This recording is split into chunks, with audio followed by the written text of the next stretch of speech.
Hello, good morning. Thank you for coming, everyone. Good. The thing is called OpenGov, the next era. So I see a few people here are interested in governance. And I want to start with this picture.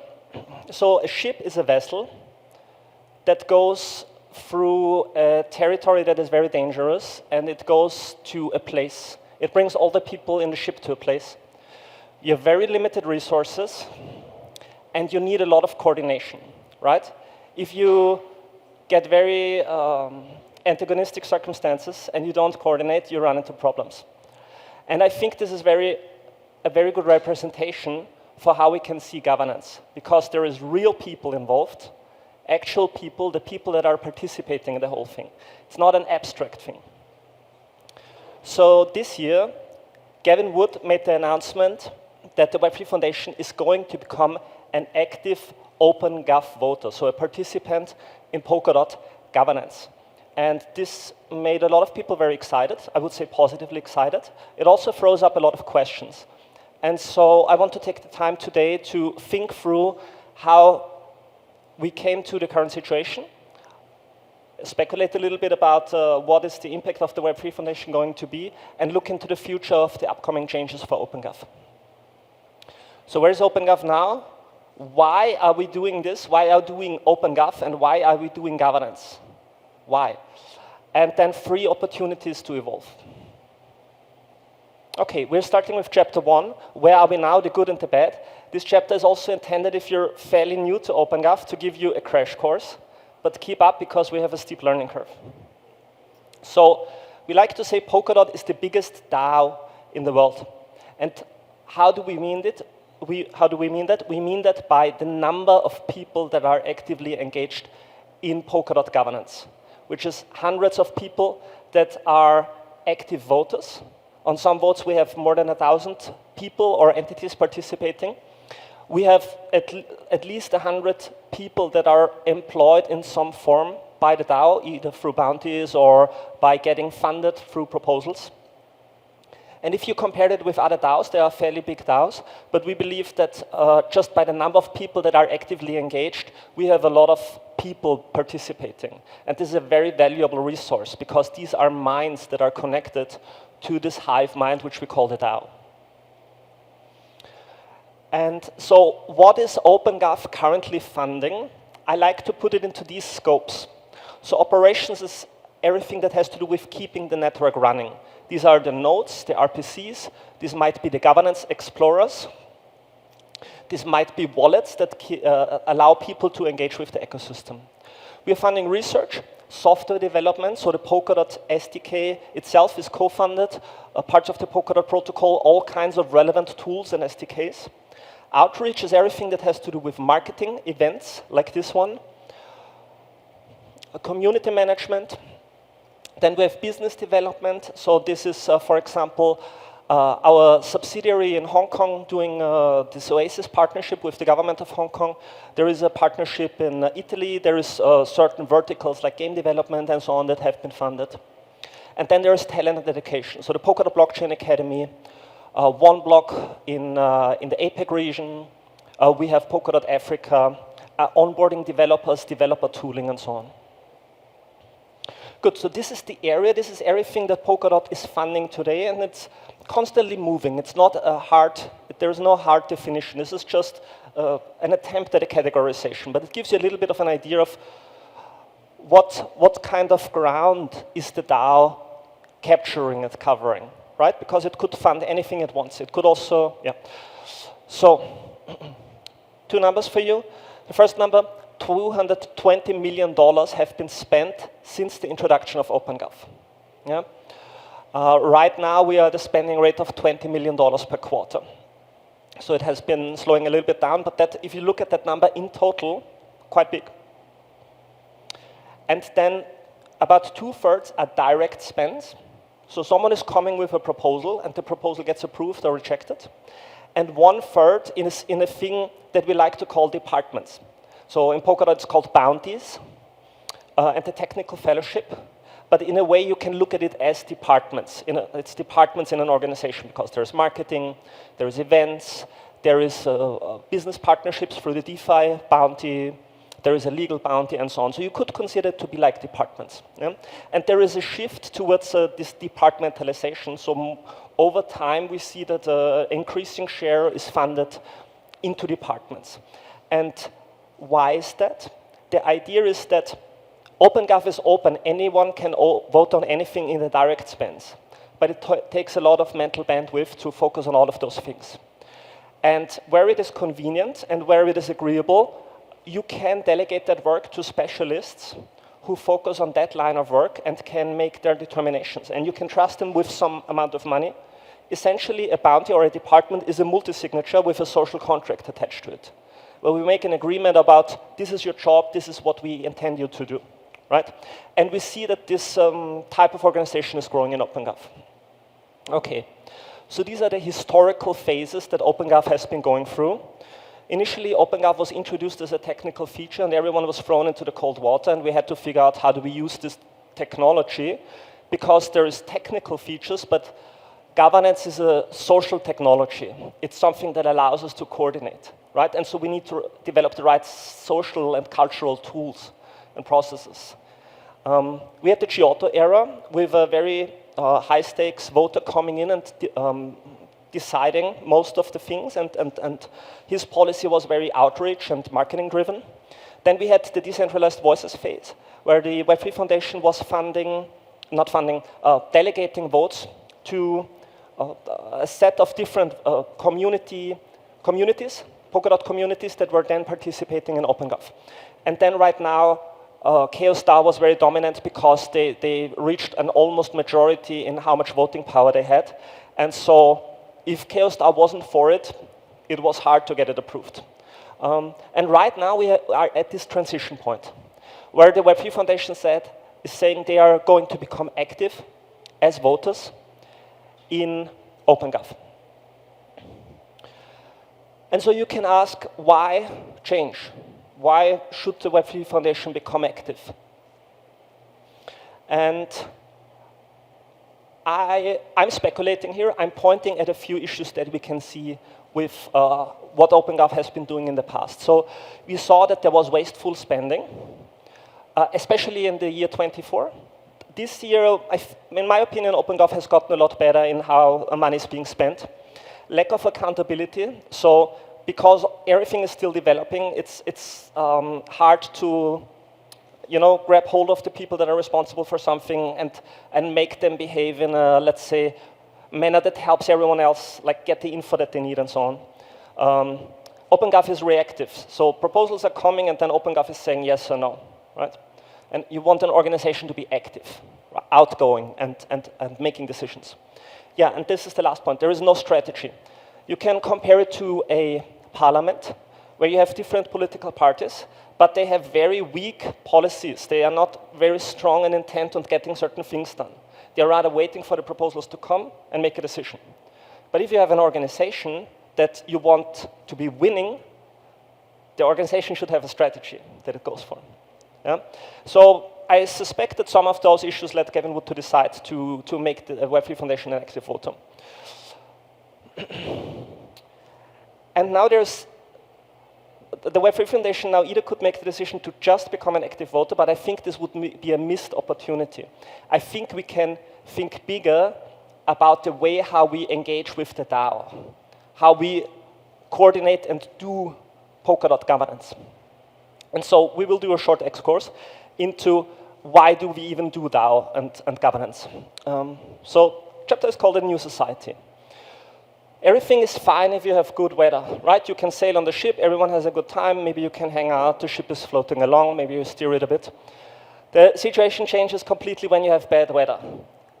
Then you need all hands on deck, and everyone needs to know what they are doing, right? You need to have a coordination, and everyone should already know what they're doing. You cannot figure it out under bad weather conditions. So what this points at is the topic of resilience. Resilience. I like the MakerDAO constitution. There is a few DAOs have constitutions. For example, Cardano has a constitution and MakerDAO has a constitution. I'm making a comparison now. The Cardano constitution is somewhat romantic. It gives like ideals and values and sort of a little bit humanistic ideals.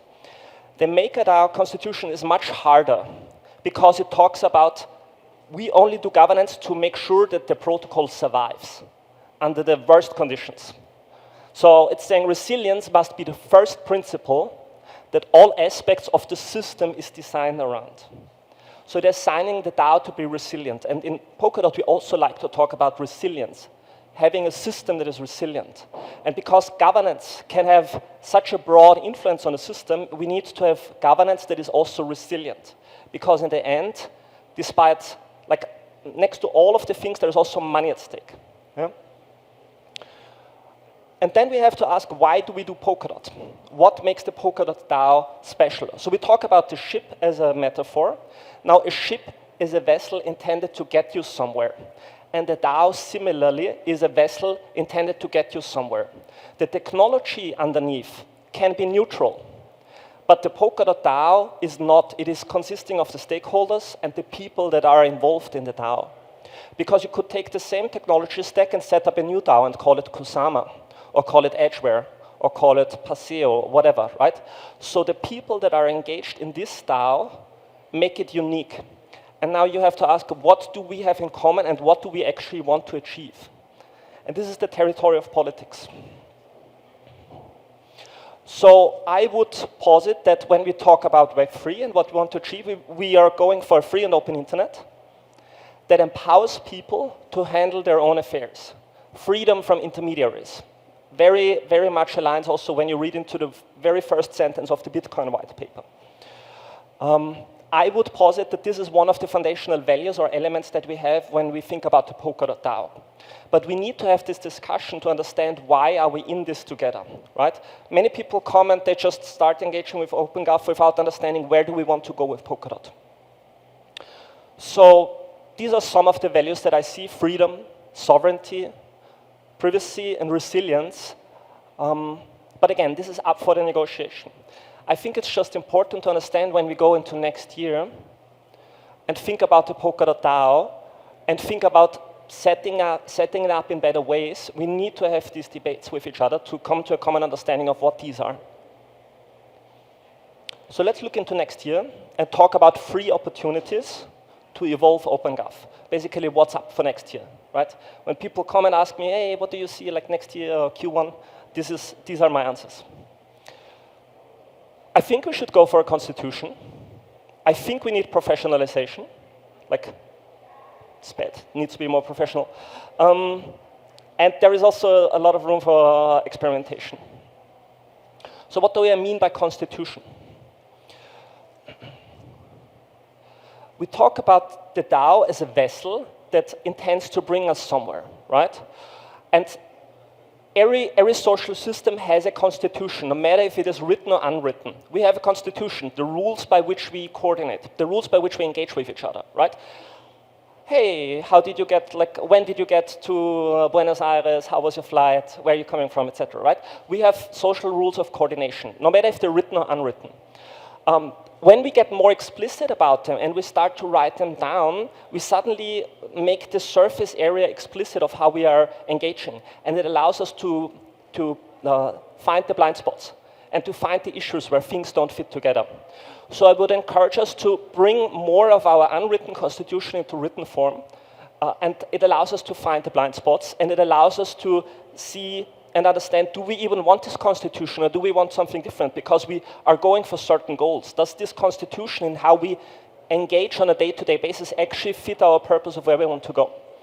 And so the process, how we get there, is consensus building, which means having organized conversations that help us get to the point and get to an agreement of what are the stakeholder interests, right? There is established practices for this. This is not rocket science. This has been done. And it's basically you need to get people that have experience in organizational development. And they can host spaces where you can get to come to those common agreements. And then you can vote for them in OpenGov and see if stakeholders agree with that or not. Out of that, basic ideas, you can come to a strategy of what do we want to achieve in the near term, let's say next year. And out of that, you can derive the scopes, the departments, that you want to go for, and you can come to specific budget where you say, okay, this is the amount of money we have, and this is how we can allocate to achieve those goals. And suddenly, from a reactive position, you go to a proactive position where you say, okay, this is what we want, this is how we can fund, and if it doesn't fit our agenda, it's not going to get funded. Maybe even if it is a good idea. Okay, professionalization. Very practical things. Improving reporting standards, controlling accountability, this is all established. We just need to import the things that are good without going overly heavy on bureaucracy. But we could standardize the way in how our departments are reporting. Investing into management skills, because if people turn over hundreds of thousands of dollars per month, millions per year, maybe we should make sure that the right management skills are present. And then as we get better with our strategy, we can go into clear objectives, maybe OKRs, have an RFP system in place. I mean, we're going there step by step. Okay, last part, experimentation. Proof of personhood is becoming a thing, and it allows us to experiment with new governance systems. I don't think it will replace anything initially, but what we, for example, could do is say we have a proof of personhood committee, and we give them some money, and we see what they're doing with that as an experiment. Or we could introduce quadratic voting and those kinds of things. So this is up next year. And these proof of personhood primitives are available through smart contracts. And governance as a whole is available through smart contracts. So once we get the hub, we can take all the stuff that they've building in Ethereum and everywhere else where there have been Solidity smart contracts, we can just take their best DAO technology and start using it in Polkadot. Great for hackathons. And then the last thing, I would argue it might be a good idea to take the system that Cardano is using, where they have funding cohorts, I think 4 months, where they set out RFPs, and they say, this is our budget, this is how we want to use it. And they go in cycles about how they're funding stuff. Why? It gives you budget season. It gives you a cycle, a breathing rhythm by which the organization can have like a breathing rhythm or a heartbeat. These heartbeats are important because it allows everyone to organize around a common process, and it makes the life easier for everyone. It reduces the stress overall.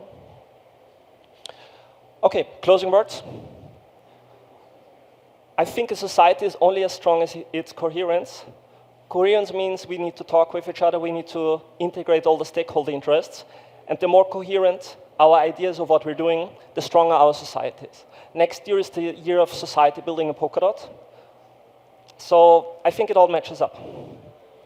And I want to remind you, Polkadot is the best place to build Web3. This is what we're going for. I think this is a great vision that we can carry along as we continue to build Polkadot. Thank you. Thank you so much, Tommy. We might have time for just one quick question, if anybody has a question. Otherwise, we're going to talk some more about governance. Have a question? Anyone going once, going twice? Are you going to be around? Yeah. So if you guys have more questions, you want to talk about governance, Tommy is here. Also the hackathon, those guys can come and talk to you about all things governance, yes? Yeah. Amazing. Let's give Awesome. a big round of applause for Tommy.